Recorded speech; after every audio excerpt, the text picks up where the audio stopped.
Funny. It's okay. Alright, you got it.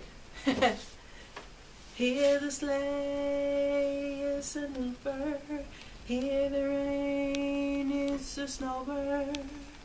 We'll go along singing the song, walking in the winter wonderland. Walking in the winter wonderland. Okay, we're on to Mother Huldah. So, we'll see what Mother Huldah has for us.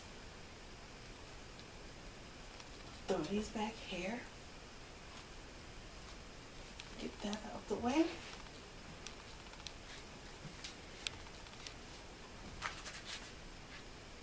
Mother Huldah. A widow had two daughters. One was pretty and industrious, the other was ugly and lazy. And as the ugly one was her own daughter, she loved her much the best. And the pretty one was made to do all the work and to be a drudge to the house. Every day the poor girl had to sit by a well on the high road and spin until her fingers bled. Now it happened once that as the spindle was bloody, she gripped it into the well and washed it, but it slipped out of her hand and fell in. Then she began to cry and ran to her stepmother and told her of the misfortune. And her stepmother scorned her without mercy and said to her in rage, "As you have let the spindle fall in, you must go and fetch it out again." And the girl went back again to the well, not knowing what to do, and in the despair of her heart she jumped down into the well the same way the spindle had gone. After that she knew nothing, and when she came to herself she was in a beautiful meadow, and then the sun was shining on the flowers that grew round her, and she walked on through the meadow until she came to the baker's oven that was full of bread. And then the bread called out to her, "Oh, take me out, or I shall burn. I am baked enough already." And then she drew near, and with the baker's peel she took out all the loaves, one after the other, and she went further on till she came to a tree weighted down with apples, and it called out to her, "Oh, shake me, we apples are all of us ripe." Then she shook the tree until the apples fell like rain, and then she shook until there were no more to fall. She had gathered them together in a heap. She went on further. At last she came to a little house, and an old woman was peeking out of it, but she had such great teeth that the girl was terrified and about to run away. Only the old woman called her back. "What are you afraid of, my dear child? Come and live with me, and if you do the housework well and orderly, things shall go well with you. You must take great pains to make my bed well, and shake it up thoroughly, so that the feathers fly about, and then in the world it snows, for I am Mother Huldah." As the old woman spoke so kindly, the girl took courage, consented, and went to her work. She did everything to the old woman's satisfaction, and shook the bed with such a will that the feathers flew about her snowflakes, and so she led a good life, had never a cross word, and boiled roast beef every day. When she had lived a long time with Mother Huldah, began to feel sad. She began to feel sad, knowing herself what ailed her. At last she began to think much about or become homesick.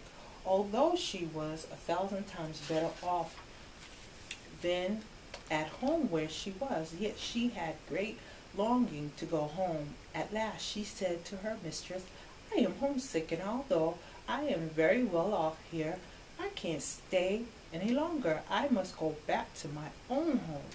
Mother Huldah answered, it pleases me well that you should wish to go home, and as you leave, have served me faithfully. I will undertake to send you there. She took her by the hand and led her to a large door standing open, and as she was passing through it, there fell upon her a heavy shower of gold, and the gold hung all around her so that she was covered with it. All this is yours because you have been so industrious, said Mother Huddle.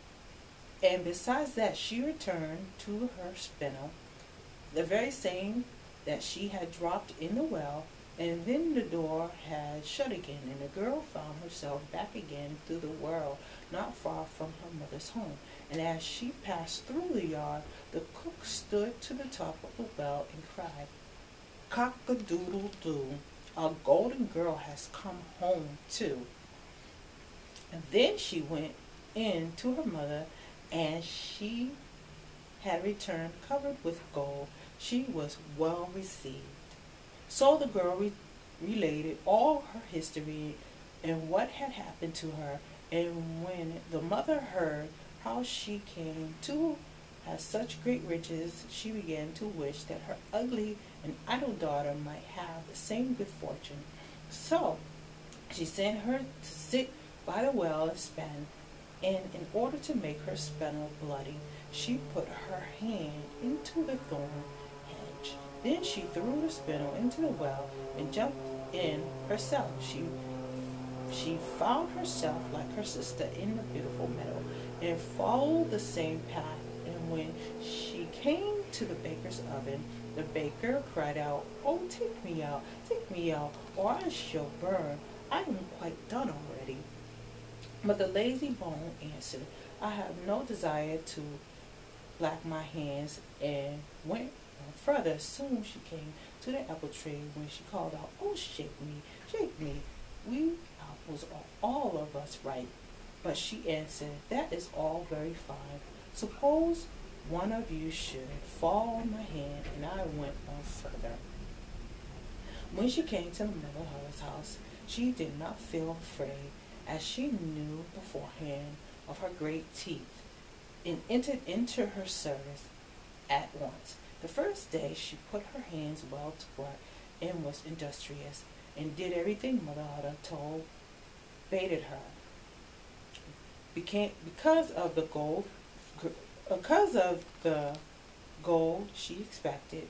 But the second day she began to be idle, and the third still more so that she would not get up in the morning. Neither did she make Mother Huddle's bed, or it ought to have been made, and did not shake it for the feathers to fly about, so that the Mother Huddle soon grew tired of her and gave her warning, at which the lazy things was well pleased, and thought that now the shower of gold was coming.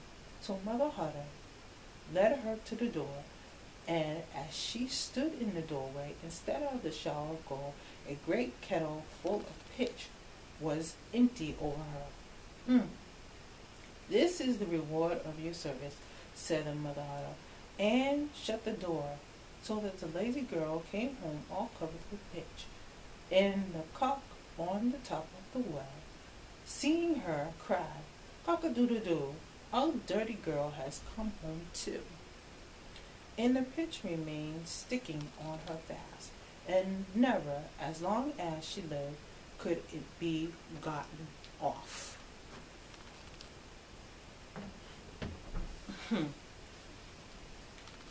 Interesting. Okay.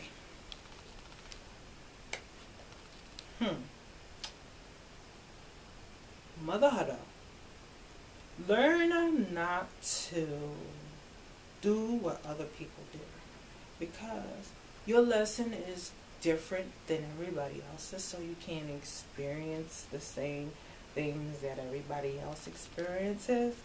And if the enemy holds authority against you, do the same and learn the lessons that you need to learn, because in the end, it's up to you to decide how you're going to live your life. And so with that said, I thank you and Feliz Navidad.